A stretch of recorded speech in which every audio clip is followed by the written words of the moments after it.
मेरा ज्येष्ठ पुत्र রাম। হে গাইস, আসসালামু আলাইকুম। কেমন আছেন সবাই? আশা করছি সবাই ভালো আছেন। আলহামদুলিল্লাহ আমরা নিজেরাও ভালো আছি। বরাবরের মতো আজকেও একটা ব্র্যান্ড নিউ ভিডিও নিয়ে এসেছি। আর ভিডিওটা টাইটেল হচ্ছে রামায়ণা। তো বলিউডের মোস্ট অ্যান্টিসিপেটেড সিনেমা রামায়ণা। এই সিনেমার ডাইরেক্টর হচ্ছেন নিতেশ তিওয়ারি এবং নামিত মালহোরা হচ্ছেন এই সিনেমার প্রডিউসার। আর এই সিনেমার লিড কাস্ট হিসেবে আমরা দেখতে পাবো রণবীর কাপুরকে এবং রকিং স্টার ইয়াশকে, এবং সাই পল্লবী আছে, তারপরে আছে রাবি দুবে এবং সানি দেওলকেও দেখতে পাবো। তো এখানে রণবীর কাপুরকে দেখতে পাবো রামজির ক্যারেক্টারে, এবং রকিং স্টার ইয়াশকে দেখতে পাবো আমরা রাবণের ক্যারেক্টারে, এবং সাই পল্লবীকে দেখতে পাবো আমরা সীতার ক্যারেক্টারে, এবং সানি দেওলকে দেখতে পাবো আমরা হনুমানজির ক্যারেক্টারে, এবং রাবি দুবেকে দেখতে পাবো আমরা লক্ষ্মণের ক্যারেক্টারে। তো এই সিনেমাটা একদম অনেক দিন থেকে একদম একটা বাস ক্রিয়েট করে রেখেছে। কবে ট্রেলার তো আসে না অনেক দিন থেকে। মাঝখানে ইন্ডিয়াতে একটা ছাত্র আন্দোলন হয়েছিল, ছাত্র আন্দোলনের কারণে ট্রেলারটা একদম পোস্টপোন হয়ে গেছিল। আবার আজকে এই ট্রেলারটা আজকে ড্রপ করা হয়েছে। তো এই সিনেমাটা দেখার জন্য অধীর আগ্রহ হয়ে আছে সারা ওয়ার্ল্ড। তো শোনা যাচ্ছে এই সিনেমার বাজেট নাকি 4,000 কোটি টাকা। তো বাবা নড়েও না, হ্যাঁ, 4,000 কোটি টাকার বাজেটের এই সিনেমা। তো এই সিনেমার মানে দেখতে কেমন লাগে, ট্রেলারটা কিভাবে সাজিয়েছে, আমি তো ভাই খুব এক্সাইটেড আপনাদের সাথে দেখবো। আগে দেখিনি, একদম অনেস্ট রিভিউ করব ভাই আপনাদের সামনে দেখে। তো সোজা চলে যাবো ভিডিওটাতে। আর এই ভিডিওটা নিয়েছি আমরা Sony picture entertainment YouTube channel থেকে। সেখানে ভিজিট করে আপনারা অরিজিনাল ভিডিওটা দেখে নেবেন। আর আমাদের ভিডিওটা যারা প্রথমবার দেখতেছেন, তো আমাদের চ্যানেলটি সাবস্ক্রাইব করে পাশে একটা লাইক দিয়ে দিবেন। তো সোজা চলে যাবো ভিডিওতে। তো ভিডিওটা দেখার পরে আমাদের একদম অনেস্ট রিভিউ করব, তাই নাকি বাবা? কেমন লাগলো আমরা জানাবো। তো 3 2 1 go start the video. yes, heavy go.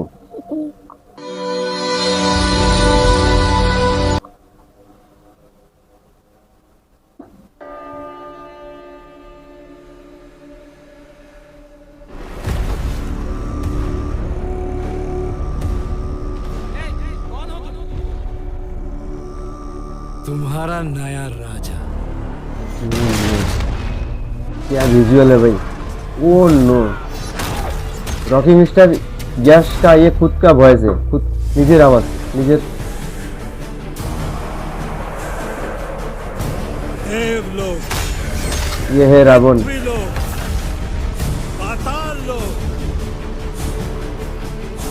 तीनों लोकों में एक ही राज होगा। ओ नो,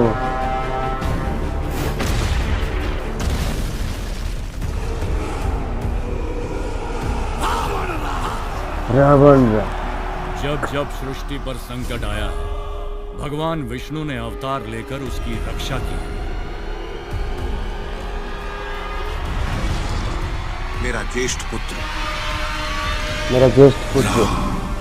राम आ गया। राम, यही है राम, रणबीर कपूर। ও দেখছো আব্বু, विश्व कल्याण देखो। यदि मेरा अंत भी हो जाए কিভাবে ভিলেনদের মারতেছে। तो भी मुझे स्वीकार है। রাম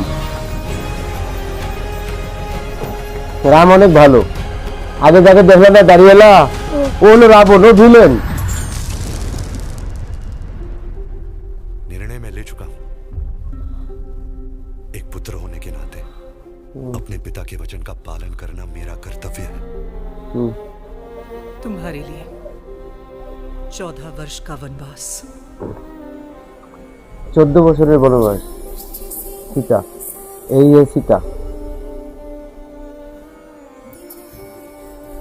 उस वचन का क्या जो आपने मुझे विवाह के समय दिया था। अब हमारा भाग्य एक है, और भाग्य में जो भी लिखा है मुझे स्वीकार है।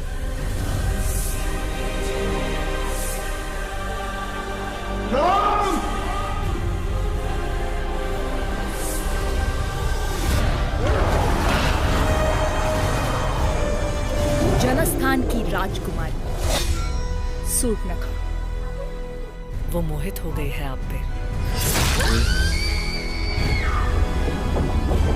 राम से प्रतिशोध लिया जाएगा शूर्पणखा।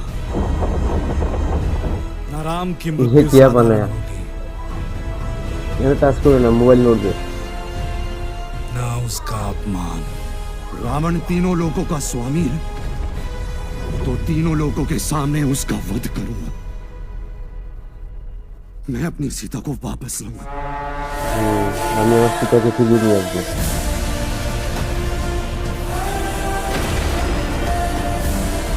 बहुत बड़ा युद्ध है, অনেক বড় একটা যুদ্ধ লেগে গেছে ভাই, রাম আর রাবণ, রাম ভার্সেস রাবণ।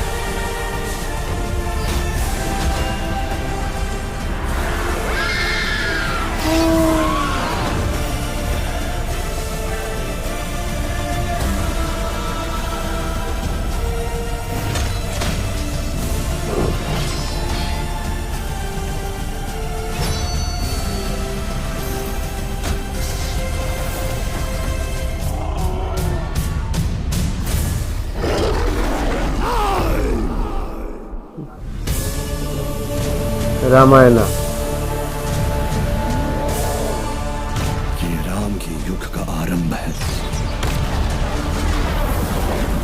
রামের যুদ্ধ শুরু হলো মাত্র।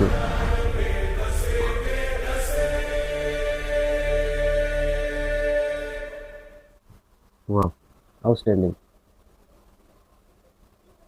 ওয়াও। তো বন্ধুরা, আমরা দেখতে পেলাম রামায়ণের অফিসিয়াল ট্রেলার। 4 মিনিট 10 সেকেন্ডের এই দৈর্ঘ্য ট্রেলারটিতে আমরা অনেক কিছু দৃশ্য দেখলাম, যেখানে আমরা রাম চরিত্রে রণবীর কাপুরকে দেখলাম, এবং রাবণকে দেখলাম রকিং স্টার ইয়াশকে। তো রকিং স্টার ইয়াশকে একদম ভয়ানক দুর্ধর্ষ ক্যারেক্টারে লাগতেছে, ওনাকে যা দেখতে লাগতেছে একদম দুর্ধর্ষ, একদম কি আর বলবো ভাই, মানে যতক্ষণ মানে রাবণ ক্যারেক্টারকে দেখাচ্ছিল ততক্ষণ একদম গুজবাম হচ্ছিল। আর সীতা যে ক্যারেক্টার সাই পল্লবী জি, একদম মাসুমিয়াত, সেইরকম সুন্দর, একদম অনেক কিউট লাগতেছিল, আমার অনেক ভালো লাগতেছিল। ছবিটা তো ভাই ব্লকবাস্টার হিট হওয়ার সম্ভাবনা আছে, বিগ একদম বিগ বাজেটের একটা সিনেমা। তো আমরা এখানে তো ভালোই লাগলো। এখানে একটা জিনিস মিসিং, সেটা হলো হনুমানজি ক্যারেক্টারে সানি দেওয়ালকে থাকার কথা, উনি তো অবশ্যই আছেন, তো এই সানি দেওয়ালকে দেখা গেল না, হনুমানজিকে দেখা গেল না। হ্যাঁ, এবং রাভি দুবেকে দেখা গেল, তারপরে আরও অনেকগুলো ক্যারেক্টার দেখা গেল, খুব ভালো লাগলো। একদম মাস্টারপিস একটা সিনেমা হতে চলেছে ভাই, মাস্টারপিস। আমার কাছে বেশ লেগেছে। আপনাদের কেমন লেগেছে অবশ্যই কমেন্ট বক্সে জানিয়ে দেবেন। তো আজকের মতো এই পর্যন্তই, দেখা হচ্ছে পরবর্তী কোনো ভিডিওতে। তো তুমি কিছু বলবা, তোমার কেমন লাগলো? ভালো লাগছে? তোমার মানে কোন দৃশ্যটা অনেক ভালো লাগছে বা কোন সিনটা ভালো লাগছে? বলতে পারো না কোন সিনটা ভালো লাগছে? আচ্ছা, বুঝতে পারতেছেন ঠিক। তো আজকের মতো এই পর্যন্তই, দেখা হচ্ছে পরবর্তী কোনো ভিডিওতে। স্টিল দেন, আল্লাহ হাফেজ, ভালো থাকবেন সবাই।